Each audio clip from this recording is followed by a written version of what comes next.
Allahu Akbar, Allahu Akbar, Allahu Akbar, Allahu Akbar, Allahu Akbar, Allahu Akbar, Allahu Akbar, Allahu Akbar, Allahu Akbar, Allahu Akbar kabira, walhamdulillahi katsira, wa subhanallahi bukratan wa asila.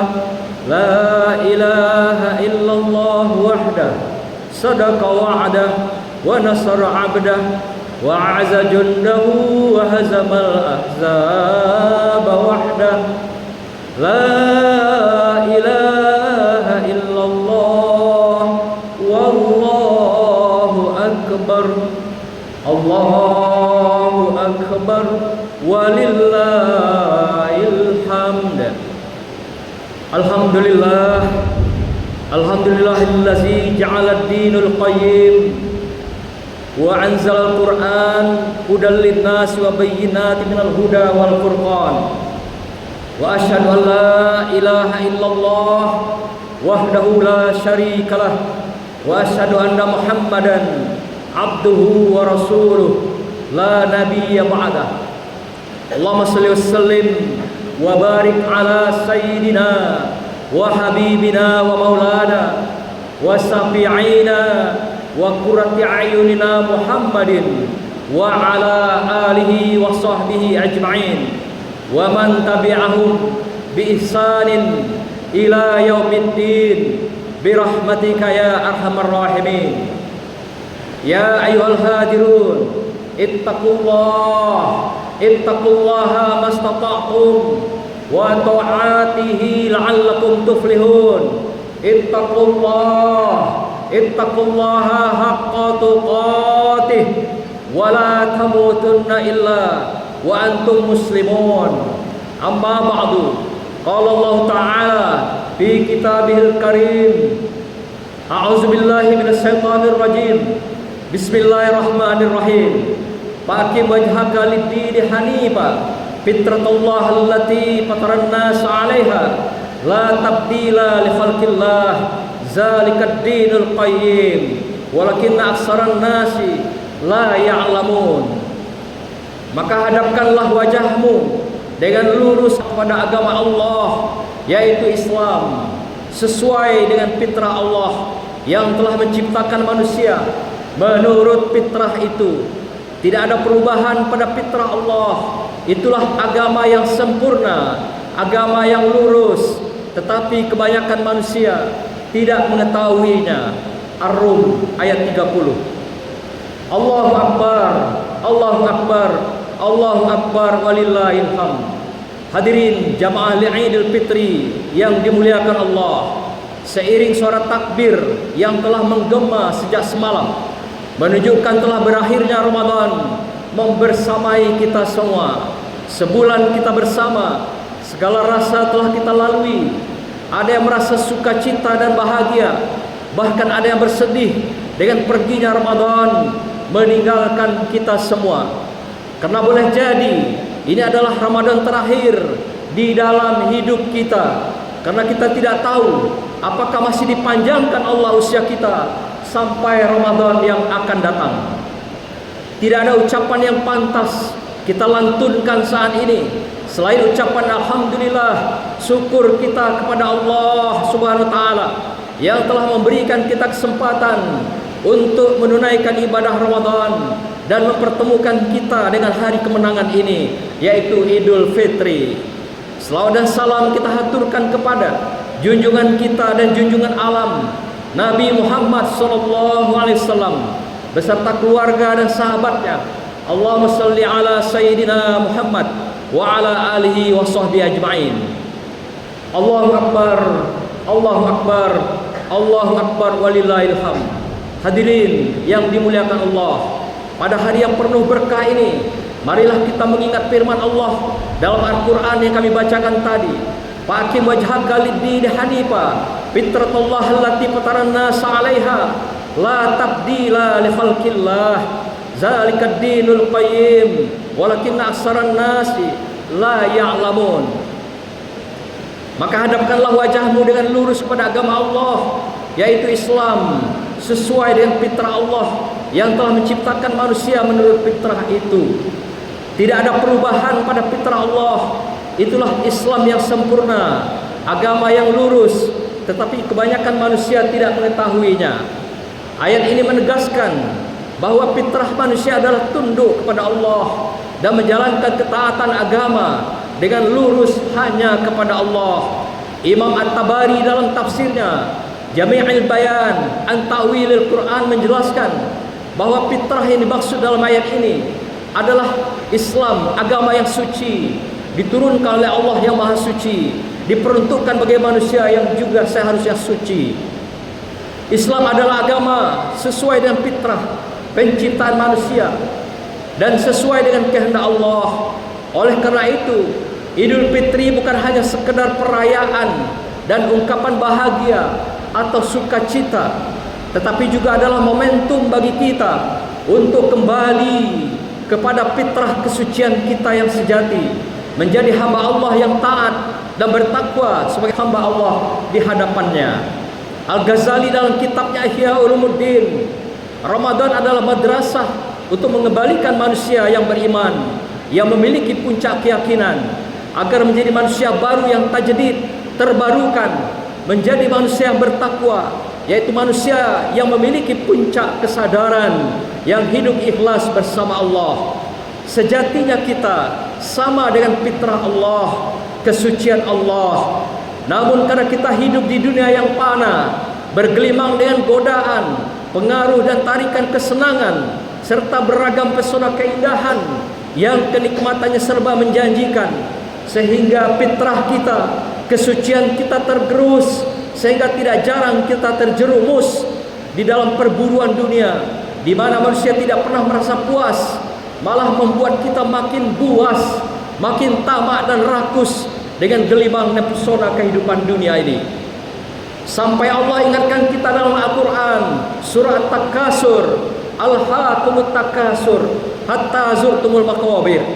Berburu dengan gelimang dan kemegahan dunia tidak akan pernah membuat kamu puas, malah membuat kamu makin lalai dan makin terlena di dalam kehidupan. Kapan puas itu baru kita sadari? Allah ingatkan kita, hatta zurtumul maqabir. Tunggu saatnya kamu mencium tanah. Saat kamu berada di lorong kubur, barulah kamu sadar, merasa puas dengan dunia ini. Inilah yang diingatkan pada kita semua, agar kita dalam setiap saat hidup dalam kesadaran, yaitu puncak ketakwaan pada Allah Subhanahu wa taala. Allahu Akbar, Allahu Akbar, Allahu Akbar walillahil hamd. Ibnu Katsir dalam tafsirnya mengatakan bahwa Allah telah menciptakan manusia dan kecenderungan untuk mengenal dan menyembahnya. Maka Idul Fitri adalah hari kemenangan bagi mereka yang berhasil mensucikan jiwa kembali kepada fitrah yang telah ditetapkan oleh Allah SWT. Fitrah itu tidak berubah, agama itu tidak berubah. Yang berubah adalah manusia yang keluar dari fitrahnya. Rasulullah telah memberikan dua jalan di bulan suci Ramadan agar kita kembali pada fitrah kesucian ini, agar sampai pada maqam posisi takwa. Sebagaimana hadis riwayatkan oleh Bukhari Muslim, man shoma Ramadan imanan wa ihtisaban ghufira lahu ma taqaddama min dzambih. Barang siapa yang berpuasa di bulan suci Ramadan semata-mata dengan iman dan ikhlas karena Allah, maka diampuni dosa-dosanya yang telah lalu. Hadis kedua, Rasulullah mengatakan, man qoma Ramadan imanan wa ihtisaban ghufira lahu ma taqaddama min dzambih. Barang siapa yang mendirikan Ramadan dengan iman dan ikhlas hanya karena Allah, maka diampuni dosa-dosanya yang telah lalu. Menurut Imam Nawawi dalam kitab Riyadhus Shalihin, hadis kedua mangkoma adalah mendirikan Ramadan baik di siang hari maupun di malam harinya. Tidak semua ahli yang berpuasa sampai pada takwa. Lebih banyak di antara kita yang kandas, gugur di tengah jalan. Hadis riwayat Abu Daud mengatakan, kasiras siyam wa qalilan muflihun. Betapa banyak yang berpuasa, tetap sedikit sekali di antara mereka yang tidak sampai pada tujuan. Mengapa demikian? Karena mereka berpuasa, tapi mereka berghibah, namimah, melakukan adu domba, dan bahkan melakukan fitnah juga berjalan di dalam kehidupan. Terlebih hari ini kita hidup dengan media sosial yang tidak bisa dihindari, yang sangat dahsyat dan menggiring setiap orang melakukan ghibah, bergunjing, dan melakukan namimah, melakukan berbagai adu domba mulai subuh hingga subuh lagi. Hadis yang lain yang diriwayatkan oleh Bukhari Muslim, betapa banyak yang berpuasa tetapi dia tidak mendapatkan apa-apa dari puasanya itu kecuali lapar dan dahaga. Dalam konteks inilah Imam Nawawi memunculkan pandangan bahwa Ramadan mengajarkan kita keikhlasan, kesabaran, kesadaran, serta rasa empati dan peduli pada sesama dengan membingkai kesederhanaan, yaitu qani'ah di dalam kehidupan kita di saat kita merayakan Idul Fitri yang suci ini. Allahu Akbar, Allahu Akbar, Allahu Akbar, walillahil hamd. Hadirin yang dimuliakan Allah, Islam mengajarkan keseimbangan dalam segala aspek kehidupan, termasuk dalam merayakan kebahagiaan Idul Fitri. Idul Fitri adalah hari kemenangan, tetapi bukan alasan untuk berlebihan dalam mengkonsumsi dan bermewah-mewahan. Surah Al-Furqan ayat 67, wallazina iza anfaqu lam yusrifu wa lam yaqturu wa kana baina zalika qawwama. Dan orang-orang yang telah membelanjakan hartanya, mereka tidak berlebihan dan tidak pula kikir, tetapi menggunakan di antara keduanya secara wajar di pertengahan. Inilah dikatakan mereka yang sederhana dalam hidupnya, tidak berlebihan dan tidak pula bakhil, tidak kikir dalam kehidupannya. Serta ayat lain dikatakan dalam Al-A'raf ayat 31, wa kulu wasrabu wa la tusrifu innahu la yuhibbul musrifin. Makan dan minumlah kalian, tetapi jangan berlebihan. Sungguh Allah tidak menyukai orang-orang yang berlebihan. Hadis riwayat Abu Daud, Rasulullah mengungkapkan, innallaha yuhibbul abdina qani'a. Allah mencintai hambanya yang hidup dengan sederhana. Ayat-ayat ini menegaskan bahwa Islam mengajarkan keseimbangan dalam kehidupan, termasuk dalam merayakan hari besar, hari Idul Fitri yang kita rayakan hari ini. Imam Nawawi dalam tafsirnya menjelaskan bahwa larangan berlebihan ini mencakup segala bentuk pemborosan, baik dalam makanan, pakaian maupun gaya hidup. Beliau menekankan bahwa kesederhanaan di dalam perayaan Idul Fitri adalah bentuk syukur yang sesungguhnya kepada Allah Subhanahu wa taala. Tidaklah pantas bagi seorang mukmin yang telah dididik dalam kesabaran dan pengendalian diri selama bulan suci Ramadan, kemudian hidup berlebihan, bermegah-mewahan di hari raya Idul Fitri. Al-Ghazali dalam Ihya Ulumuddin menekankan bahwa Idul Fitri adalah kesempatan untuk memperkuat spiritualitas dengan spirit iman dan takwa yang baru, yang diperbaharui, dan bukan sekedar pesta duniawi yang penuh dengan glamor dan berbagai kemewahan material dunia. Seharusnya hari raya ini adalah momen bagi kita berbagi dengan kaum duafa dan mereka yang membutuhkan, bukan sekedar ajang pamer kemewahan dan kekayaan serta makanan yang lebih berlimpah ruah dan gaya hidup kita yang glamor sebagai ungkapan kembali bebas makan, melakukan kehidupan dengan berbagai gaya pada hari raya Idul Fitri ini sebagai ungkapan kita berpuas ria dan merasa tidak puas dalam kehidupan. Allahu Akbar, Allahu Akbar, Allahu Akbar, walillahil hamd. Hadirin yang dimuliakan Allah, puncak dari ketakwaan kita kepada Allah sebagai sifat atau orang yang kembali fitrah, yakni sampai di puncak takwa sebagai pemenang pertarungan melawan hawa nafsu. Allah simpulkan ciri-ciri orang bertakwa ini dalam Al-Quran, surah Ali Imran ayat 134. Siapakah mereka orang yang bertakwa yang akan meraih kemenangan pada hari ini? Yaitu orang-orang yang berimpak baik di waktu lapang maupun sempit, dan orang-orang yang menahan amarahnya serta memaafkan kesalahan orang lain. Dan sungguh Allah mencintai orang-orang yang berbuat kebaikan. Orang yang memperoleh derajat takwa, kata Allah, adalah orang yang gemar berinfak, baik dalam keadaan lapang maupun sempit. Dan orang yang mampu menahan amarahnya di dalam kehidupan sehari-hari adalah sangat mulia. Orang yang mampu menahankan amarahnya, puncak daripada akhlak, kata Al-Ghazali, adalah menahan amarah, la tahdab, di dalam kehidupan kita. Inilah puncak akhlak seseorang. Yang ketiga, orang yang memaafkan kesalahan orang lain. Berat sekali memaafkan orang lain, tapi telah dicontohkan oleh Rasulullah bagaimana memaafkan warga Mekah ketika menaklukkan Mekah, bagaimana memaafkan warga Taif dan sebagainya. Inilah contoh yang diberikan Rasulullah. Memang sangat berat memaafkan, mengikhlaskan orang lain. Sangat mudah kita meminta maaf, tapi sangat berat kita memberikan maaf pada orang lain. Oleh karena itu, siapa yang memberikan maaf pada orang lain, mengikhlaskan orang lain, dialah yang memiliki kemuliaan yang puncak di hadapan Allah Subhanahu wa taala. Selanjutnya adalah berbuat kebaikan, kesolehan, ketaatan sebagai buah dari Ramadan yang kita pelihara, yang kita tingkatkan sesuai dengan bulan yang kita alami hari ini, yaitu bulan Syawal. Meningkatkan, memantapkan, maka kita tingkatkan ketaatan, kesolehan dan kebaikan kita di dalam kehidupan. Imam Nawawi dalam Syarah Sahih Bukhari Muslim menegaskan bahwa 4 sifat ini adalah tanda utama orang-orang yang telah mencapai puncak ketakwaan. Al-Ghazali juga mengatakan bahwa orang yang berhasil mengendalikan diri dan mengutamakan kebaikan dalam hidupnya adalah mereka yang benar-benar kembali fitrah dan suci di hadapan Allah Subhanahu wa taala. Hadirin yang dimuliakan Allah, Allahu Akbar, Allahu Akbar, Allahu Akbar, walillahil hamd.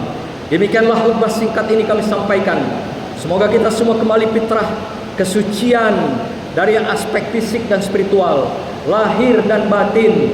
Bagai kita terlahir kembali ke dunia dari rahim ibu kita dengan sifat kesederhanaan, dengan ketakwaan yang puncak, yang hidup dalam kesadaran bersama Allah Subhanahu wa taala di sepanjang tarikan napas dan langkah kehidupan kita.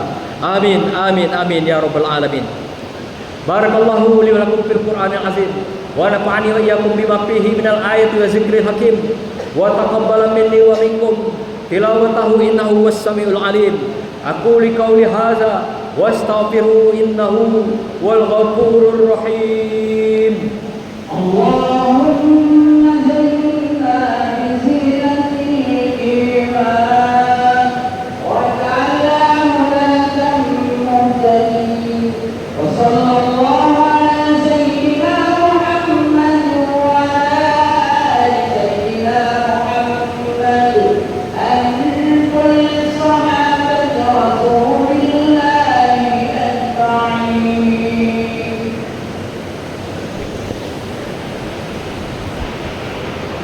Allahu Akbar, Allahu Akbar, Allahu Akbar, Allahu Akbar, Allahu Akbar, Allahu Akbar, Allahu Akbar, Allahu Akbar kabira walhamdulillahi katsira wa subhanallahi bukratan wa asila. La ilaha illallah wallahu akbar, Allahu akbar walillahil hamd. Alhamdulillah, alhamdulillahi wahdah, sadaqa wa'adah wa nasara 'abdah wa 'azza jundahu wa hazamal ahzaba wahdah. Asyhadu an la ilaha illallah wahdahu la syarikalah wa asyhadu anna Muhammadan 'abduhu wa rasuluh la nabiyya ba'dah. Allahumma shalli wa sallim ala sayyidina Muhammad wa ala alihi wa sahbihi ajma'in. Ya ayyuhal hadirun, ittaqullaha haqqa tuqatih wa la tamutunna illa wa antum muslimun. Faqala ta'ala, innallaha wa malaikatahu yusholluna 'alan nabi ya ayyuhallazina amanu shallu 'alaihi wa sallimu taslima. Allahumma shalli wa sallim ala sayyidina Muhammad wa ala ali sayyidina Muhammad kama shallaita ala sayyidina Ibrahim wa ala ali sayyidina Ibrahim wa barik ala sayyidina Muhammad وعلى آل سيدنا محمد كما باركت على سيدنا إبراهيم وعلى آل سيدنا إبراهيم في العالمين إنك حميد مجيد. اللهم اغفر للمسلمين والمسلمات والمؤمنين والمؤمنات الأحياء منهم والأموات إنك سميع قريب مجيب الدعوات ويا قاضي الحاجات. Ya Allah, Ya Rahman, Ya Rahim, Tuhan yang Maha Pengasih dan Maha Penyayang, limpahkanlah rahmat dan kasih sayang-Mu pada kami, hamba-Mu yang lemah. Jangan biarkan kami, Ya Allah, terjerumus dalam kesulitan tanpa pertolongan-Mu, dan jangan biarkan kami, Ya Allah, tersesat tanpa cahaya dan petunjuk-Mu. Duhai Rabb, rahmat-Mu meliputi segala sesuatu. Kami memohon Engkau melimpahkan keberkahan dalam hidup kami, Ya Allah. Berikan hati kami penuh dengan kelembutan dan membimbing kami untuk selalu mencintai sesama dalam kebaikan. Ya Rahim, sayangilah kami sebagaimana Engkau menyayangi hamba-hamba-Mu yang taat. Karuniakanlah kepada kami kekuatan untuk selalu bersyukur atas nikmat yang telah Engkau berikan, dan jadikan kami termasuk orang-orang yang Engkau kasihi di dunia dan akhirat, Ya Allah. Ya Allah, Ya Ghafur, duhai Zat yang Maha Pengampun, ampunilah dosa-dosa kami, baik yang tampak maupun yang tersembunyi, yang kecil maupun yang besar, yang diketahui maupun yang kami lupakan. Ya Ghafur, rahmat dan ampunan-Mu lebih luas dari segala dosa yang telah kami perbuat. Jangan biarkan kesalahan-kesalahan kami menjadi penghalang bagi pertolongan dan ridho-Mu, Ya Allah. Bukakanlah pintu ampunan-Mu, Ya Allah, bagi kami, sebagaimana Engkau telah berjanji pada hamba-hamba-Mu yang bertaubat. Ya Allah, Ya Malikal Mulk, Tuhan yang Maha memiliki segala kekuasaan, Engkaulah yang mengangkat dan menurunkan derajat siapa yang Kau kehendaki, dan di tangan-Mu segala kendali kehidupan akan terjadi. Ya Allah, Engkaulah yang memberikan amanah kekuasaan pada siapa yang Kau kehendaki, dan di tangan-Mu pula kekuasaan akan Engkau lucuti, Engkau ambil dengan cara-Mu. Bingkailah pemimpin kami agar mereka jujur, Ya Allah, amanat dan adil, Ya Allah. Beri kekuatan atas mereka untuk membawa kebaikan bagi masyarakat, umat, bangsa dan negeri kami, Ya Allah. Jauhkanlah pemimpin kami dari kezaliman, keserakahan, dan mengabaikan hak-hak rakyat serta umat dan bangsa kami yang tercinta. Duhai Rabb, Tuhan yang Maha memberi rahmat dan barakah, kami mohon dan penuh harap agar Engkau melimpahkan rahmat dan berkah-Mu kepada kedua orang tua kami. Ampunilah dosa-dosa mereka, Ya Allah. Sayangilah dan cintai mereka, Ya Allah, sebagaimana mereka telah merawat dan mendidik kami dengan penuh kasih sayang sejak kami kecil. Panjangkanlah umur mereka dalam kebaikan, sehatkanlah tubuh mereka, lapangkanlah hati mereka, dan jadikanlah mereka termasuk hamba-hamba-Mu yang Engkau ridhoi. Jika sekiranya mereka telah Engkau panggil di sisi-Mu, Ya Allah, maka tempatkanlah mereka yang terbaik di sisi-Mu dalam surga-Mu yang penuh dengan kenikmatan. Ampuni setiap kesalahan mereka, Ya Rabb. Terangi dan lapangkan kuburnya dengan cahaya dan rahmat-Mu. Ya Allah, Ya Wahhab, Ya Razzaq, karuniakanlah kepada kami anak-anak yang soleh dan solehah, yang berbakti pada orang tuanya, Ya Rabb, yang selalu menjaga solatnya dan senantiasa mencintai Al-Quran serta sunnah Rasul-Mu. Jadikan mereka generasi yang kuat dalam iman dan takwa, cerdas, ilmu dan bermanfaat bagi agama, umat serta bangsa. Ya Allah, lindungilah anak-anak kami dari segala keburukan dunia, pergaulan yang buruk, Ya Allah, serta fitnah kehidupan. Bimbinglah mereka agar selalu berada di jalan yang lurus, tumbuh dalam kebaikan, dan menjadi penerus yang membawa keberkahan bagi keluarga, masyarakat, bangsa dan negara. Ya Allah, Ya Maulana, Ya Nasir, wahai Zat yang Maha Penolong, kami mohon pertolongan-Mu untuk saudara-saudara kami di Palestina yang berjuang mempertahankan tanah air Baitul Maqdis. Mereka menjaga Masjidil Aqsa dan mempertahankan kehormatan Islam di tengah kezaliman dan penindasan penjajah Zionis. Kuatkanlah hati mereka, Ya Allah. Teguhkanlah langkah mereka, Ya Allah. Berikanlah mereka kesabaran serta keteguhan iman. Jangan biarkan mereka merasa lemah dan tak berdaya. Jadikanlah mereka hamba-hamba-Mu yang selalu bersandar kepadamu dalam setiap perjuangan. Turunkanlah pertolongan-Mu ya Allah yang nyata kepada mereka. Lindungilah mereka ya Allah dari segala serangan musuh. Selamatkan anak-anak mereka ya Allah. Muliakan para syuhada mereka ya Allah, dan sembuhkan mereka-mereka yang terluka. Ya Allah, tolonglah saudara kami sebagaimana Engkau telah menolong kaum-kaum yang tertindas di masa Nabi dan Rasul-Mu yang lalu. Tolonglah saudara kami di Palestina, hancurkan rencana jahat musuh-musuh mereka, dan gantikanlah penderitaan mereka dengan kemenangan kemuliaan. Jadikanlah hati kami selalu peduli terhadap perjuangan saudara kami di Palestina ya Rabb. Jadikan tangan kami ringan untuk membantu. Jadikan lisan kami selalu mendoakan mereka, dan jangan biarkan kami lalai dalam mendukung perjuangan mereka. Pertahankan Masjidil Aqsa ya Rabb, tempat suci yang Engkau berkahi. Rabbana atina fid dunya hasanah wa fil akhirati hasanah wa qina azabannar. Ibadallah, innallaha ya'muru bil 'adli wal ihsan wa ita'i dzil qurba wa yanha 'anil fahsya'i wal munkari wal baghi ya'izukum la'allakum tazakkarun. Wa la zikrullahi akbar. Allahu akbar, Allahu akbar, Allahu akbar, walillahil hamd. Taqabbalallahu minna wa minkum wa taqabbal ya karim minal aidin wal faizin wal afwa minkum. Mohon maaf lahir dan batin. Wassalamualaikum warahmatullahi wabarakatuh.